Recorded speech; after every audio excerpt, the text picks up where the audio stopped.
was your favorite horse and what was its name? Sierra Mancho. We made a champion out of him, and he was a beautiful horse.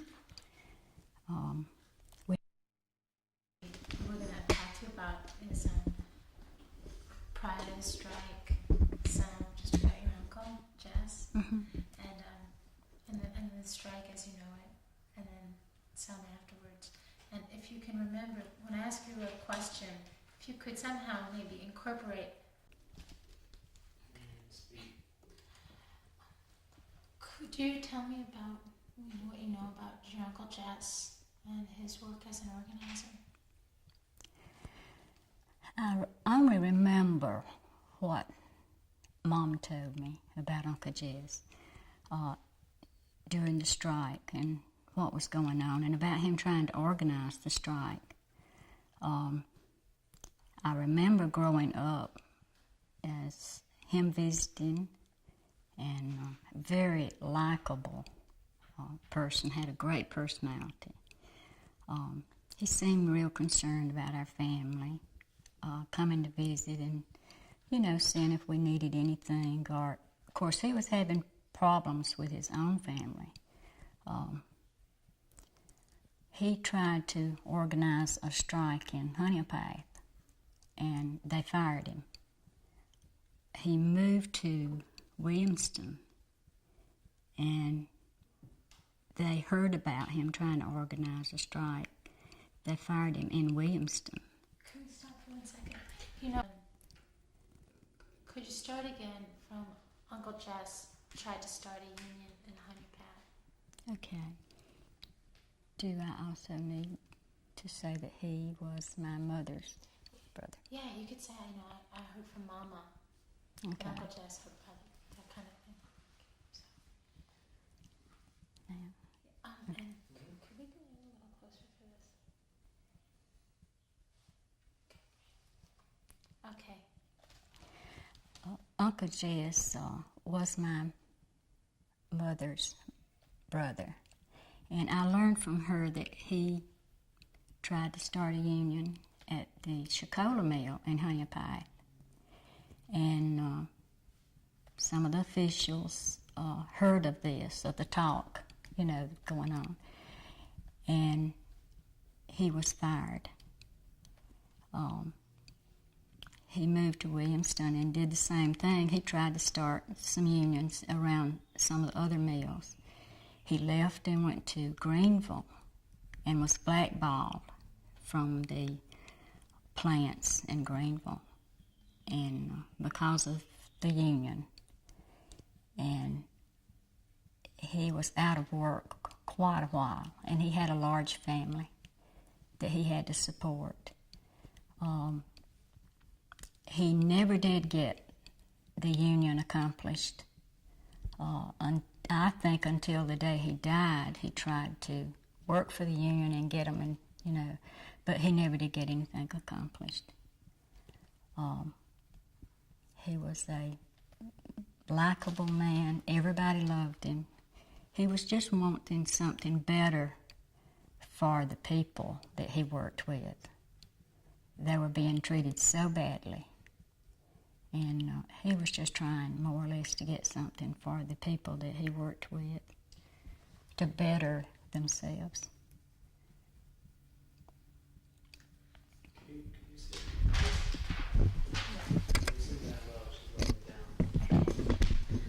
I was just getting so into what you were saying, so I kept on leaning forward, but I can't do that, so I won't. Okay. You started talking when Uncle. Could you talk about the Honea and the Chicola mills and the Chicola mill, and how you think they were, what Uncle Jess was trying to do right there in Honea? Well, the superintendent of the Chicola mill was also mayor of Honea, and he had the town really where he wanted it sewed up. A union in Honea. Uncle Jess tried to organize a union to help the people. He was seeing how badly they were being treated, and he just wanted to do something for them. They were being paid low wages. They were just being treated so badly. And he had talked among some of the other men to try to get something to help everybody. But the superintendent of Chicola Mill was also mayor of Honea. He had the policemen, the town, the churches, the mill stores, everything tied up to where no one could do anything unless a union came in. And they fought that. They didn't want anyone coming in to change what they had going. And they found out that he was trying to form a union, and they fired him. Did not tell him why, and insisted it wasn't because he was trying to form a union, but tried to say that it was because of other things. He left and went to Williamston and tried to form one because they had the same conditions that Chicola Mill had. He was fired there. He moved on to Greenville and tried to form some unions there in the mill that Brandon in Greenville. They blackballed him at all the mills, and he did not get a union accomplished. But when the union, people were trying to go into the mills they were really trying to keep them from going into the mills, reporting to work at Chicola Mill. I'm going to stop for 1 second. Okay.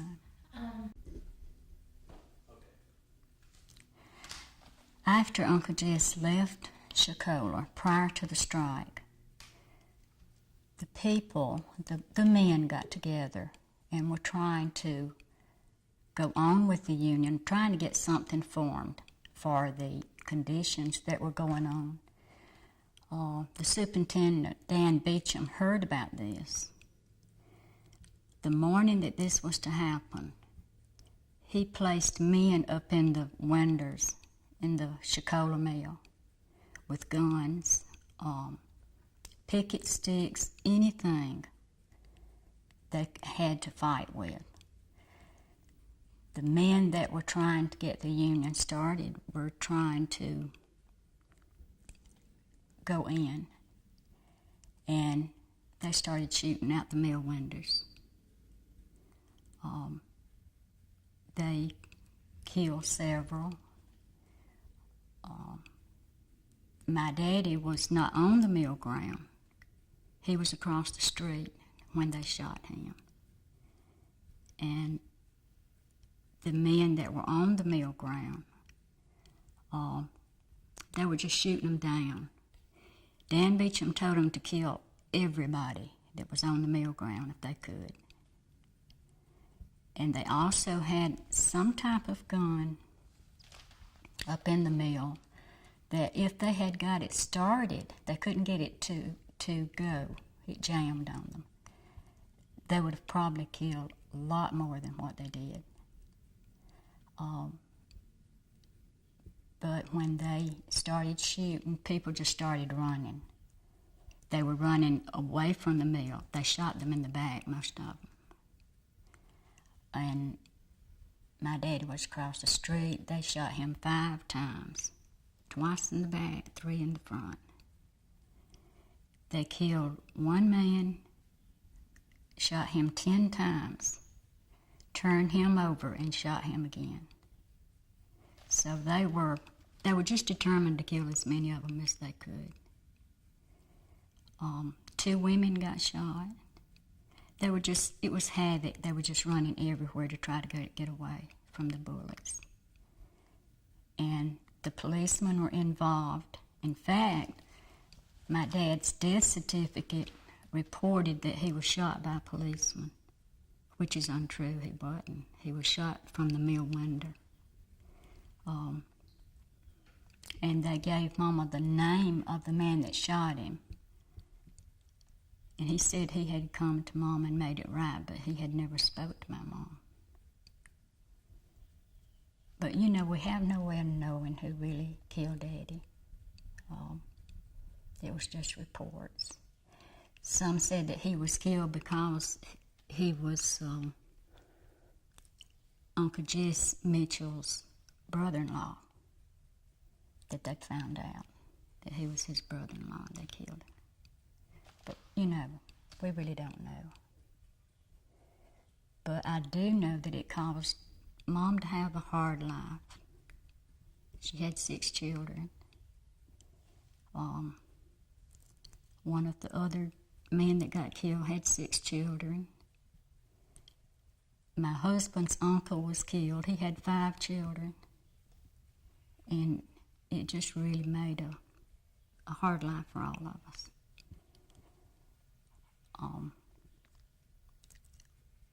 Mom was not working at the time. They sent for her to come to work in the shirt plant, manufacturing place uptown. And she went to work with them, making $7 a week. Then they had the trial at Chicola. They sent for Mom to come to the trial.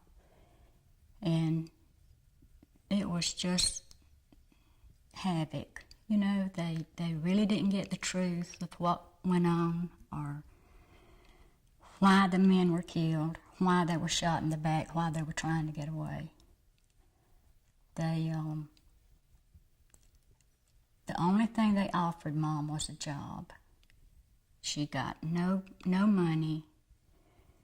She was offered a job that she would have a job the rest of her life and could not be fired. They wanted her to pay her back rent that she had been living in the home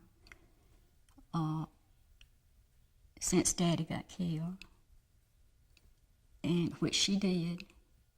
They sent her a letter stating that they wanted her to catch her rent up.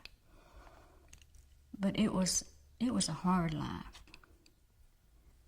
But she kept us all together, and she worked. The oldest boys, all of us worked in that mill at one time because we had no other choice. There was, you know, no other place in Honea to work in a plant of that, you know, making that as much money as we could make. But at one time, all of us worked in that mill up until we left in '58, in which I had a time leaving. No one wanted me to leave, but we moved. And the strike in Honea separated so many people. It just half the town practically. People against people. They, some was for the union, some was against. They thought it would bring more hardships into Honea. The churches were separated. Friends were separated, and to this day don't speak. They felt like that had that not happened, you know, that eventually the conditions would get better. But it's a small town, and people don't forget very easy. It's hard to forget because it's taught from one generation to the next, you know. But even the churches, they would not allow these men's funerals to be preached in those churches that they killed because they had the churches tied up. There were around 10,000 came to those funerals. And they had them open. I was only 9 months old when Daddy got killed. The 3 youngest did not go to the funerals. The oldest ones went. But I guess a lot of the way we survived, some mornings Mom would hear a knock on the door and there would be a box of groceries put on the door step. We never knew where they came from. And some said that it was the man that killed Daddy. But it was rough. It was to her to raise 6 children. She had to be very hard on us. She had 4 boys. And on a Mill Hill, you know, it's a lot different from most places. It's, I can't say that we didn't have happy times. We had a lot of enjoyment. She saw that we were taken care of. But it had to be hard on her. She worked 3rd shift, and she went to work at that time at 10. And she was alone. She never remarried. She never did date again. She led a lonely life, as I'm sure the rest of the families did. I know that we were grateful to her because Miss Patterson put her children in an orphanage, and Mom toughed it out. But she, you know, she had to lead a lonely life.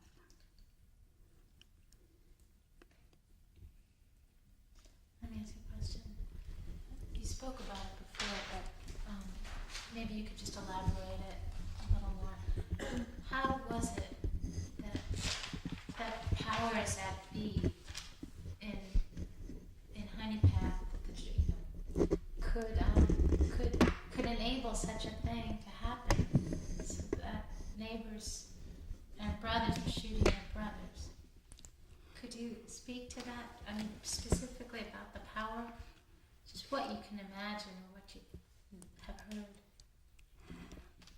Well, the people in Honea Path,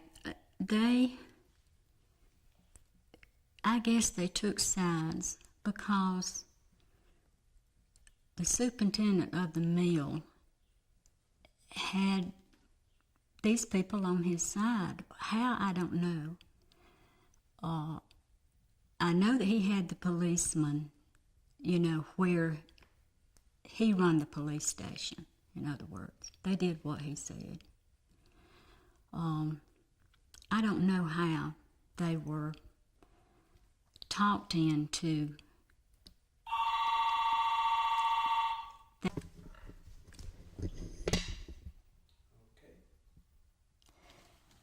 You know, my mom talked about the strike until she died. We were home alone a lot of the time, and you never heard her complain. You never heard her have any hate whatsoever for these people. But she talked to me a lot. I was the last one at home, and she talked to me a lot about it. But she never complained about anything. She was lonely and just needed to talk with someone, you know. But she didn't want to talk to outsiders about it. Uncle Jess came to visit us a lot, and I would, as a small girl, I would hear them talking. But it was just what had happened, what he would have loved to accomplish at Shakola and the other mills. and they would discuss things. The uncle that came to get my daddy that morning of the strike lived close by. He would come over sometime. He came and talked Daddy into going up to the mill grounds that morning. Daddy would not have been there had it not been for him. And I think he felt guilty because he had took Daddy up to the mill, because he was not hurt in the strike. So they would come and talk to Mom. Him and her sister would come and talk to Mom a lot. And I would hear them talking as a little girl and growing up about what happened, about the conditions, about Dan Beecham, and some of the other families that lost their husband in the strike. But it was never the same town anymore. You were kind of afraid to talk because you didn't know who was for the Union and who was against the Union. So we pretty well, stayed to ourselves and never discussed it among other people. I know my brothers grew up and had vowed to kill this man that they said killed Eddie. And my brothers had to grow up. They were, I guess, when you grow up like that, you fight for everything. And this man was terrified of my two oldest brothers. He would not speak to them. If he saw my brothers coming, he would cross the street. I had one brother that was really, really ill-tempered. He had really a bad temper. And he was terrified of him. But I remember Mom talking to them and saying, no, this is not the way, to do this. But, So when people talked about this, what is it that the town remembered or the town talked about or not talked about? What part of this story did people talk about and know or not know? And could you mention, the Union and the strike? Well, the strike separated so many best friends, neighbors, the little communities that they lived in. Even people that went to church together quit going to church together. They wouldn't speak. Some of them pulled out and built new churches. And the ones that shopped together, it just didn't happen anymore. They had a kind of a section they called New Town and Old Town. Most of the strikers lived on the New Town section, which were newer homes. Some of them lived in Old Town, very few in the old homes. But they were just not friends anymore. It just did something to that town that has never been replaced. The new generation that's growing up don't know a lot about the strike or the union, that was trying to form there. And since we moved in 1958, we don't go back anymore to visit. And I really don't know what's going on now or where, the newer generation has forgotten about all this.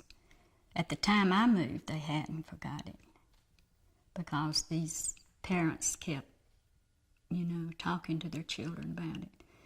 But now that the newer generation, it might have changed. It might not be the same place.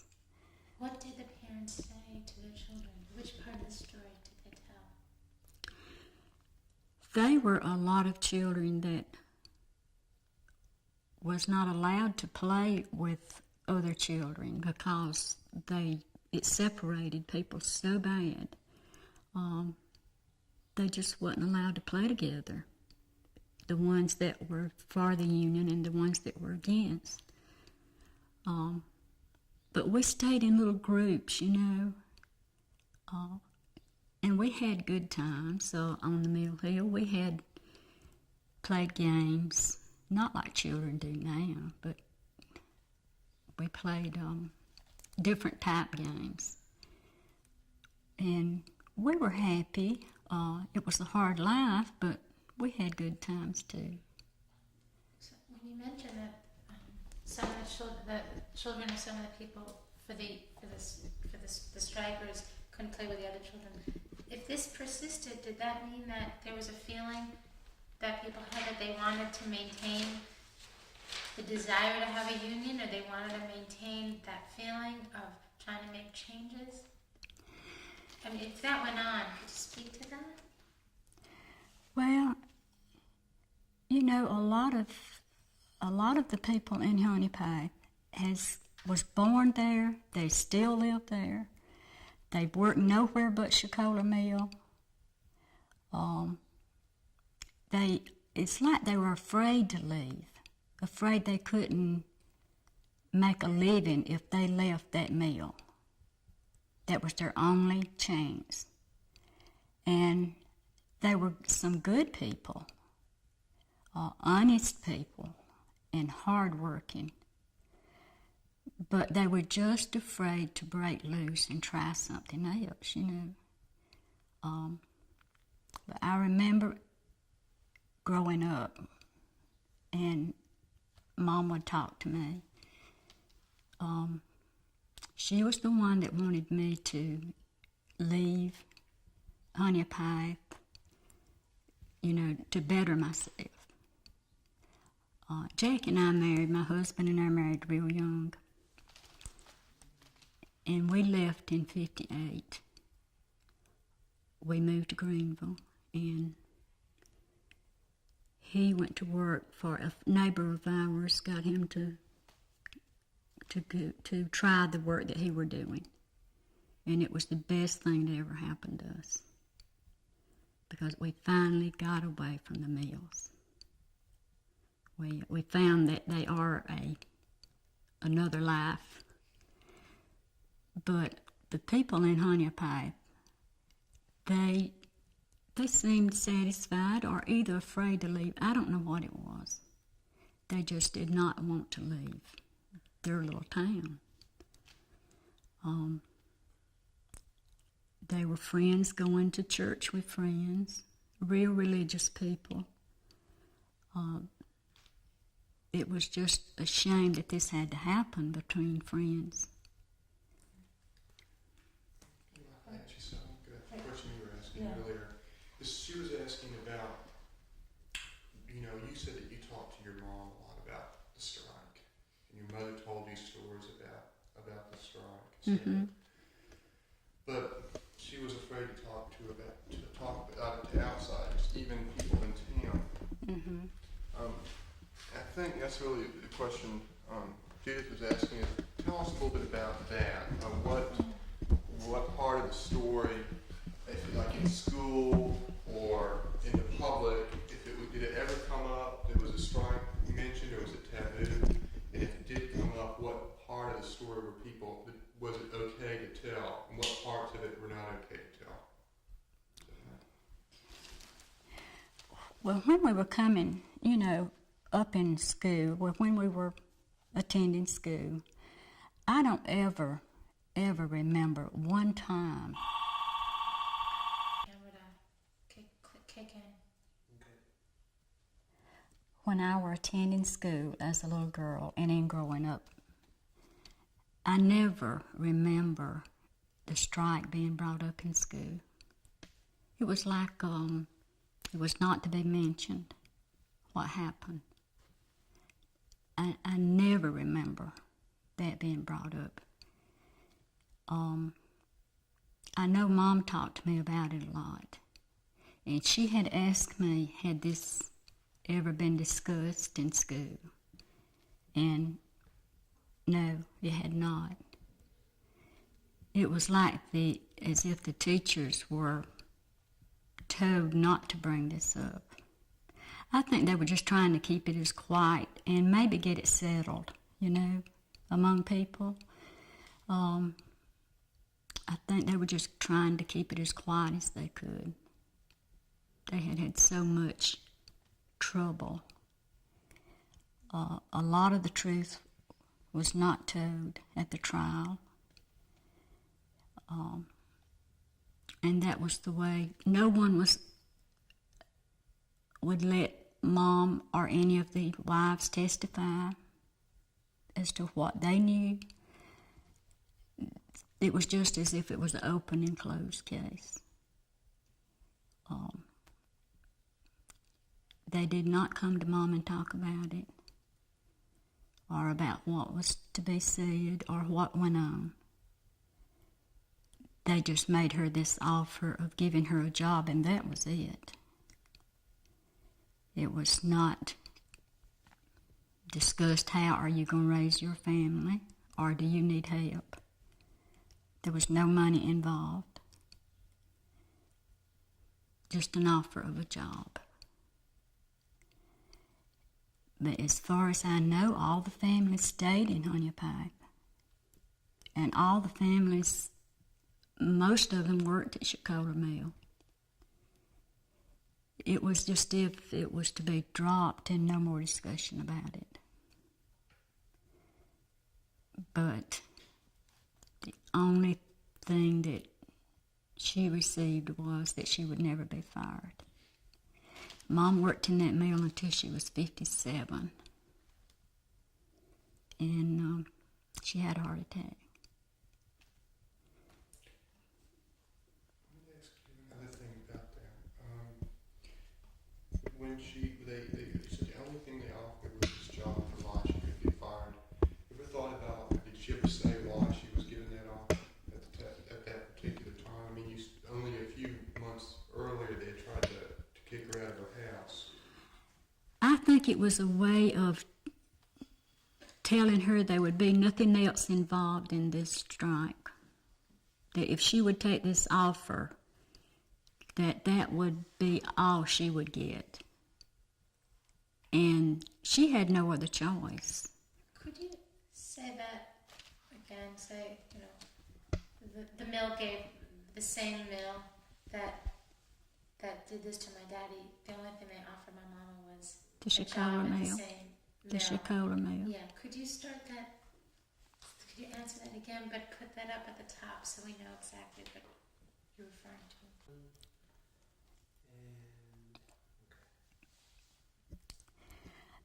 The Chicola Mill offered Mom a settlement, if you call it a settlement, of a job for life, that she would never be fired. And it was kind of like, this is it. You take it or leave it. Well, she had no other choice. She had 6 children. She had no other choice but to take it.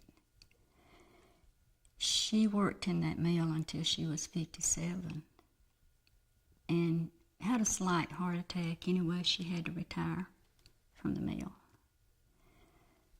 But Mom was a hard worker. She just wanted her children to stay together. And she did whatever she had to do it. She worked on the 3rd shift and slept in the daytime. My oldest sister took care of us.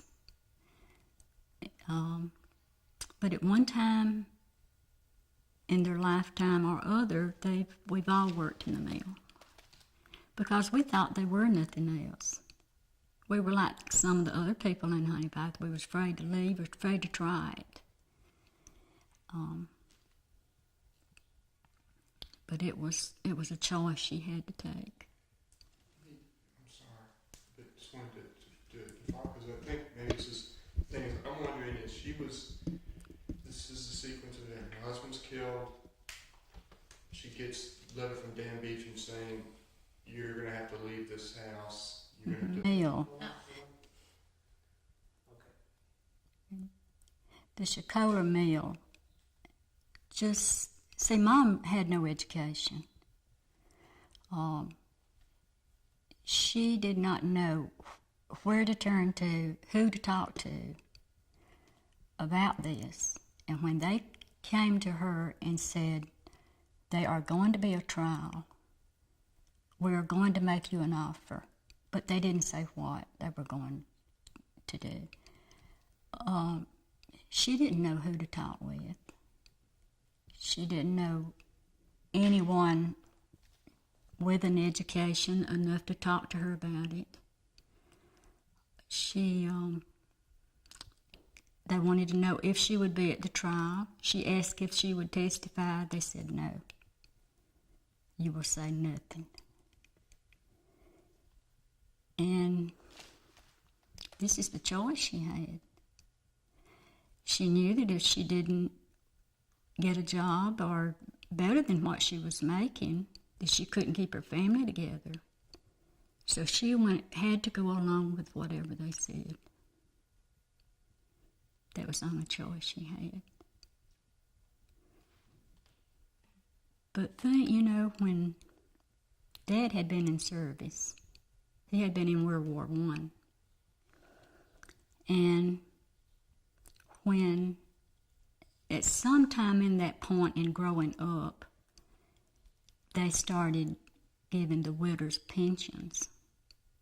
She was receiving a little check from Dad, probably when I was 8. That helped out some. The conditions at Shakola did improve somewhat after the strike. They were paying better wages. They were, the policeman, was not as hard on the people as they were. The mill stores seemed to, be more lenient with people owed money, and conditions did improve somewhat, but it was still a hard life. People just seemed to be working to keep their families together and to get over what they had just gone through. And do you think, you mentioned before about as you were growing up, strikers' children couldn't play with non-strikers' children. Does that mean that somewhere there was still a feeling amongst people that they wanted to maintain even the idea of a union? Most people, as I mentioned, the new town and the old town, they were kind of a little line that they drew. Especially the boys from Old Town were not to go over in New Town, vice versa. It was just kind of a little war they had going on that, you would get beat up if you come to my side of the town. But there were some rough boys on the Mill Hill. So it was, and I don't know whether it was just kind of a teenage thing or where it was coming from, this strike. The feelings were coming from this strike. But I really don't know. But in growing up, my brothers and I, we just kind of stayed on our side of the town and kind of had our own group. But, still, we didn't discuss the strike or how we were growing up. We thought in growing up that we were, we wasn't as poor as we were, but they were many a time that we didn't have enough food. See, the mill also took care of the heating. They sold you wood, they sold your coal, and when you got it, it was took out of your money that you made in the mill. They had the water supply. They had everything. But in growing up, I have to say that they were good times too. They kept the houses up. They did all the repair work. If it's any consolation to it all, Christmas they gave out fruit and brought fruit baskets around, and we could hardly wait, But I don't know, as children, when you're growing up, you think that you're all right. You don't know that you don't have whatever other children had. And my mom did not have an education. We had a teacher that came around and taught the women on the mill hill, especially in the old town, how to learn to read and write. And she taught my mom how to read and write. So she went to work when she was 7 years old in the mill. 7 years old. She could not reach the spinning frames. They made little boxes for her to stand on. That was before child labor. Some were 8, some were 9. Jack's mother went to work when she was 8 years old in the mill. And when you misbehaved or didn't do your work, they came to your parents to straighten you out, not to you. But that's all, they had ever known. So, did the town, would you say, could we go back to the issue of control? I guess a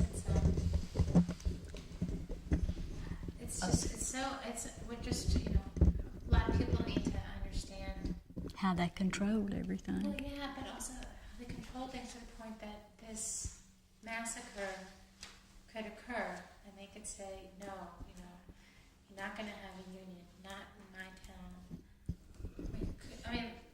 Let's just be blunt about it. I really don't know how Mr. Beecham got control of everything. It was as if he were, I really don't know. I don't think anyone knew how he got control of everything. How he was superintendent, the mayor, so therefore everything else was tied up. He had control of the mill stores, and this is where people had to go buy their things, their groceries, their clothes. They would be so heavily in debt, they would owe their whole paycheck to him from week to week, to the mill stores, or for fuel to heat their homes with. Everything fell back to the mill, Shakola Mill, the lifeline of everything that those people lived went back to the Shakola Mill. And when Uncle Jess and some others tried to organize a union, what do you think it meant for the workers, and what do you think it represented to the company? Well, any talk between the men or to help improve the conditions would immediately get it back to the superintendent of the mill, and he would stop it one way or the other. I know Mom telling me, things about things are going to get better because the men are talking among themselves about getting better conditions. Well, it would immediately get back to the superintendent of the mill, and you were fired. So they were scared to talk. They were scared to do anything. This is the only way they had to make a living to keep their families together. And when Uncle Jess tried to bring it up to several men, they said, no, we can't jeopardize our families. We have no way of making a living. And we will get fired if we bring this up. He talked to the few that did go along with him, was in this strike. Mr. Yarber, Mr. Davis, Mr. Knight, several of them, he had talked into trying, to form this union. And when they fired Uncle Jess and he had to leave there, they kept talking about bringing this union in and was trying to get something started. But it got back to the superintendent of the mill. And the morning that it was arranged for him to strike to start, it was to start at a certain hour. And it was talked among some of the people. And Mom knew what was going on. Dad knew what was going on. And she begged Daddy not to go up there. She said someone's going to get killed on those grounds if they try to go in that mill. But see, they didn't know these people were already in the mill and had the guns. No one knew that on the grounds until they started shooting. They were not going to let them come in that mill and take over. There were no way this man was giving that power up. And he would kill these people before he would let that happen. But it was just hush-hush talk, among people because they were afraid. They didn't know where to go on with it. But it was so bad till some of these men said it's got to come to an end. We got to get better conditions than what we have. But the morning that it happened, I know I was sick, and Mom asked Dad not to go up. It was only a little short distance from our home. He said he would be back. He was just going to be gone a few minutes. And she said he had left about 45 minutes when she heard the shooting start. And she knew what was going on. And someone come and told her that he had been killed. But they are a couple that's still living in Honea that was on the grounds that happened, Mr. and Miss Adkins. She said when the shooting started, they saw everything that happened. When the shooting started, everybody just started running. She saw Mr. Yarber get killed, and she saw several of them shot. They were trying to get away. She said her and her husband was trying to run and get away, and they saw the man roll Mr. Yarber over and shoot him again.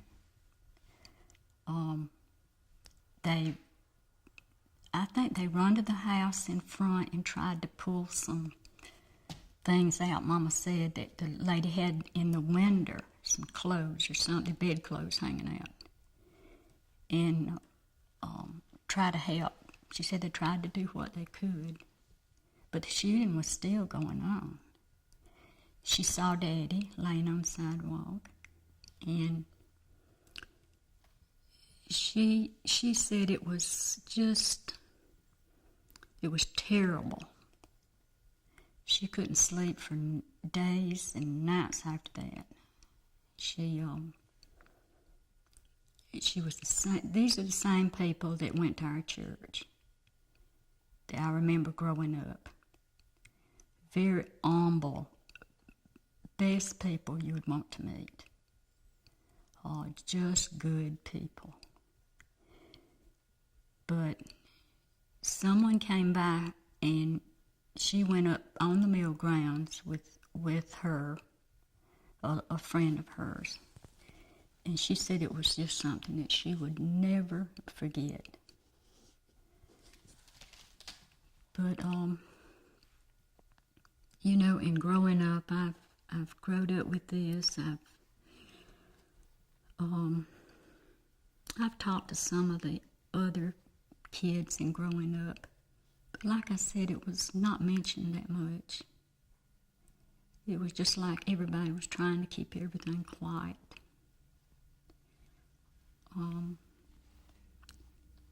Maybe it was just just trying to get away from the sadness or what they had gone through. I haven't talked with a lot of people since we've been left Honey Pie so long. I don't talk to a lot of people anymore. I don't know how it is there anymore.